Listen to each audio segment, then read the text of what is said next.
Laurel Dumont. I admire you so much as a change maker here in Newark.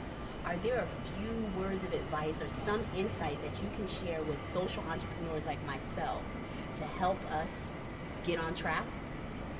Well, there are a few things I've been thinking about as I started my organization over the last couple of years. A few kind of practical and maybe inspirational steps.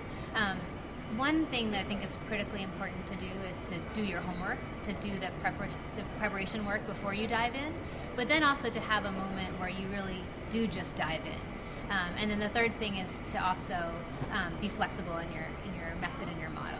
So what I mean by that is in terms of doing your homework and preparing, to make sure that you take your idea, the thing that you're passionate about and your concept, really flesh it out into an approach. Make sure that what it is you're proposing to do lines up with the root causes of the issue that you're trying to solve, and take that idea and that approach, break it into a practical set of steps, a program of what you're going to do. That will in turn line up with a budget of what it'll cost to do the things that will solve the problem you're looking at. And then you can think about creative ways to fill in some of the gaps of your funding, or ways that you can use in-kind resources or creative revenue generating activities to meet that budget.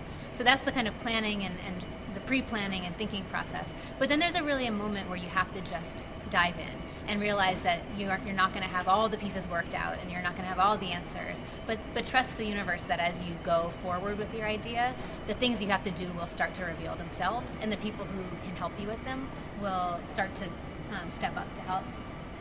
But the third thing is, after diving in, realizing that you also have to be flexible, that you have to also trust the universe to be smarter than you, and that the things that you really thought were going to work in a certain way may need to be tweaked a little bit in order to be the most valuable and the most viable and really meet the context that you're operating in.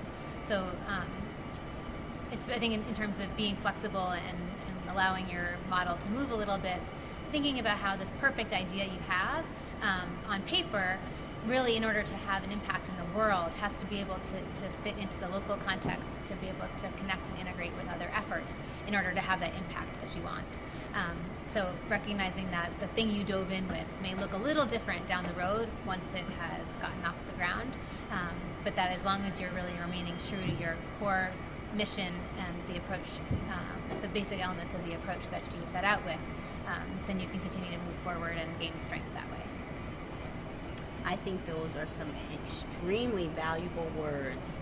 And what I hear in that is that, yes, have a plan, be dedicated to it, but also be flexible and understand that in the end, you will achieve your goal, although it may not look like a carbon copy of your plan that you started out with.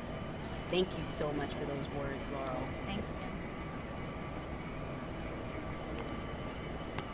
I mean, my